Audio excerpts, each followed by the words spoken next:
This West Indies jersey here first. I can't look past the West Indies jersey. Alzarri Joseph.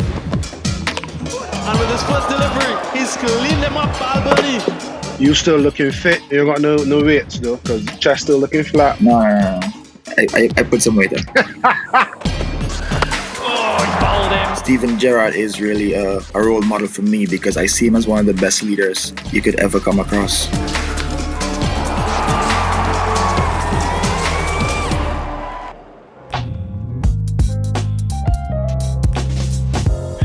Welcome once again to the Players Lounge, and we welcome in Alzarri Joseph, the young pace spearhead. So you're into the Players Lounge. What type of music is playing?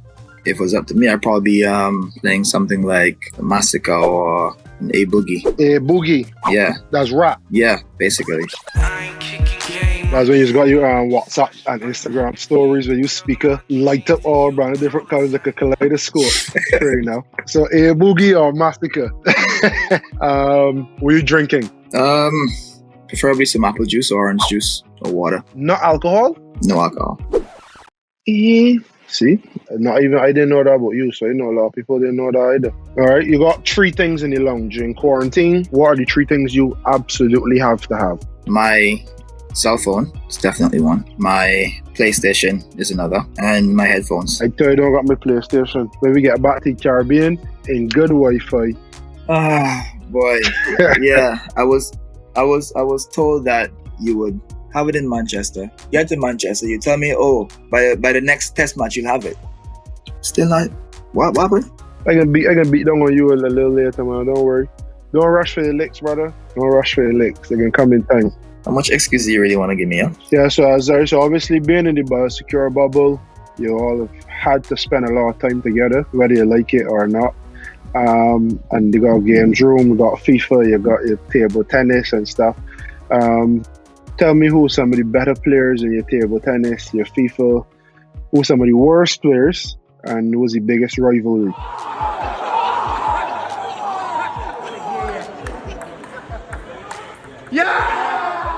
I think on table tennis, the best 2 I've seen would probably be Brooksy and Craig. But I think Brooksy is the best table tennis player you could find on the team. In terms of dominoes, John Campbell, easily the best domino player. FIFA, who's the best FIFA player? Well, I would say myself, but I haven't. If I'm gonna be honest, I'd probably say Roston Chase is the best FIFA player on the team. Yeah, I could agree with that. Not you, Roston for sure. Obviously, you know how lockdown, you know how quarantine. You still looking fit. How would you have coped throughout lockdown? How would you have worked out and keep yourself in shape the way you have? Well, it's been very difficult. Only 2 weeks before we got here, we were allowed to go outside and do some physical activity. And only like a couple days before we left, we were allowed to be outside from 5 to 7. I have my own gym set up at home, so that's what I use to keep myself in shape. You got no weights though. You got no barbell nor anything because chest still looking flat. No. I put some weight on. Yeah, and not that Liverpool jersey be on a hanger.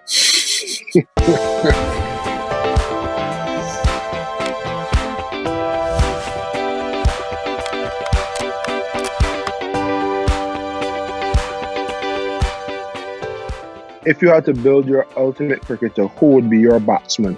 Shea Hope, definitely. Shea Hope. Because I've watched a lot of cricket. In terms of guys I've played with and played against, I haven't seen anyone that has the ability to play cricket strokes.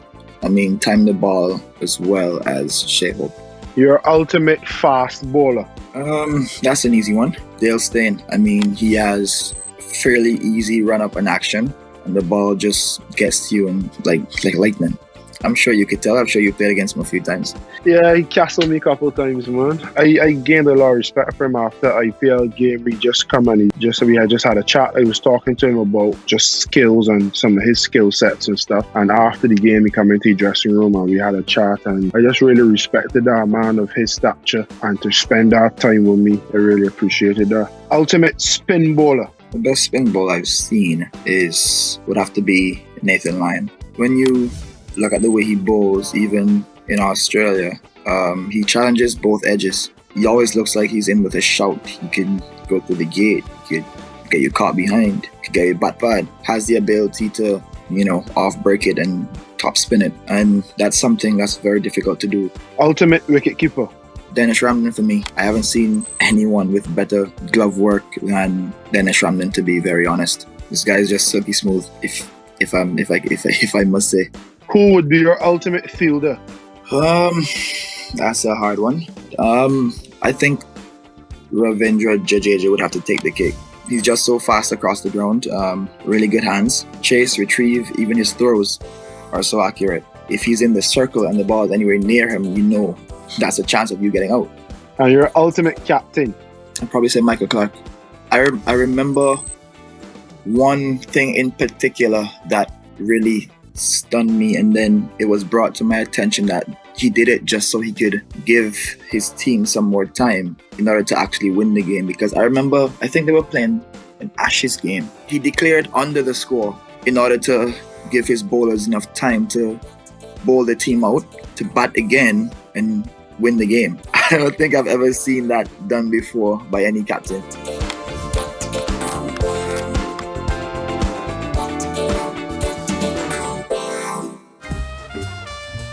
So take me back to, I want the full rundown. So you weren't bought in the initial IPL auction. You come in to replace somebody. Give me the feeling the night before you make your debut, when you know you was going to play, all them sort of things. Well, it was all just, everything just happened so quickly. I didn't even really get a chance to really soak it in. But I was home watching the IPL when I got a message.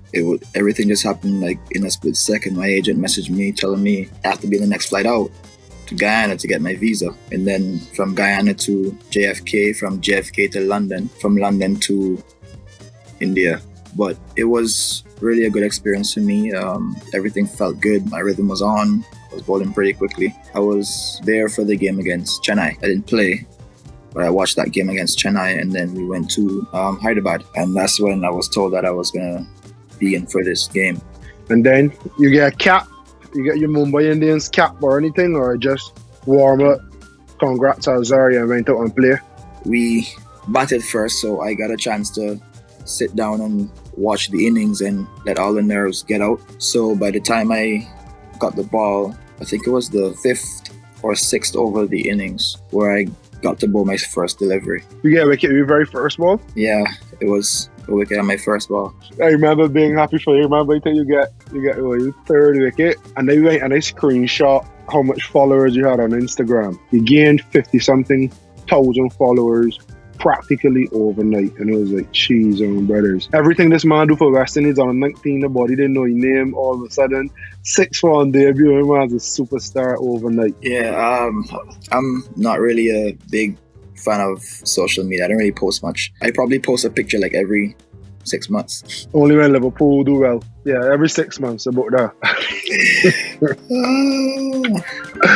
Yeah, so you got injured. You play one more game and then get injured? I played 2 more games actually, and then in the other game against Rajasthan Royals, yeah, I got injured in that game. But yeah, I was well taken care of. I'm really grateful for all the support that Mumbai really gave to me, because I was allowed to do surgery basically right away. I was told to just give it a few weeks, let it cool down, and then straight into surgery, and then straight into rehab. Tell me something about this love for Liverpool. I actually became a Liverpool fan because of my uncle. He's a big Liverpool fan. I was about 10 years old. I remember I was in grade 5 or so. He was watching a football game, and it was Liverpool against Manchester United. The usual happened. Steven Gerrard scored a goal, because I don't think I've ever seen a game where Liverpool have played United and Steven Gerrard hasn't scored. Funny story is that's where I got my shirt number from, because Steven Gerrard is really a role model for me, because I see him as one of the best leaders you could ever come across. Just the way he plays with confidence, the way he walks out on a field, you could basically feel his presence without even having to be in the stadium. After watching that game, I started to follow the club. From there on in, I was a follower of Liverpool. It'll be better of me to not congratulate you. The first league win in about 80 years, I think. 80? 30, sir. 30. Okay, 30. It felt like 80 years. So congratulations, Mr. Alzarri Joseph, and to all the Liverpool fans and supporters on winning the league. Thank you, sir. No worries. I'll get you a nice championship jersey. It's fine. It's all right. It's all right. I don't need it.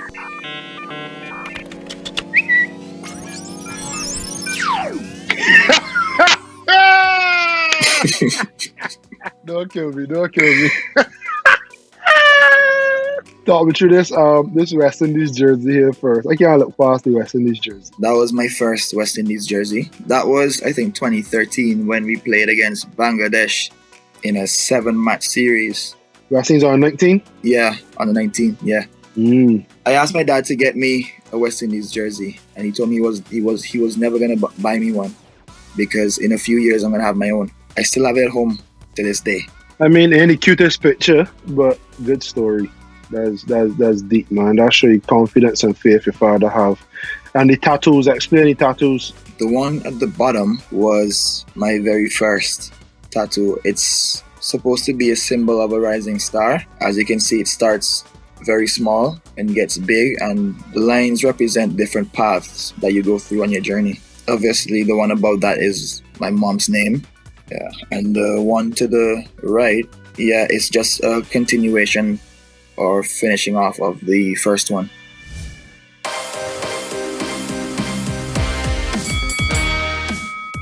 What would you be doing if you weren't a cricketer?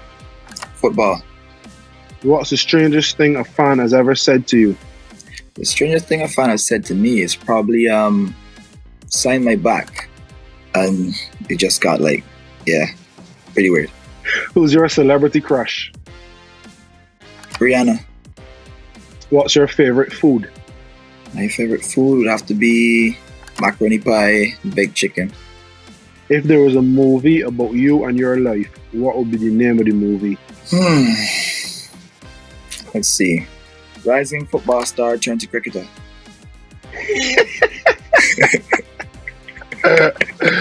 Oh, God. Who was your hero growing up? I've had a few. Hero that I look up to was obviously Winston Benjamin.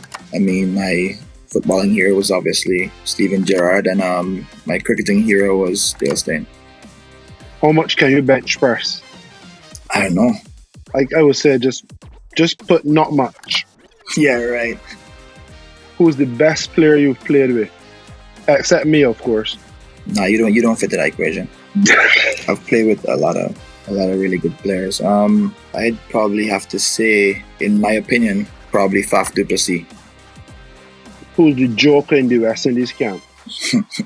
Easily, Raheem Cornwall. Big Rack. What is your guilty pleasure? My guilty pleasure would have to be my love for pizza. What is something that fans don't know about you? Something fans don't know about me is I'm a person that likes to laugh a lot. I'm sure that's something you would never see. Is it? Oh, you should know that. But you guys, Vicky, celebrate. How you think people are going to know that you like to laugh? Well, I just answered the question. Fair enough.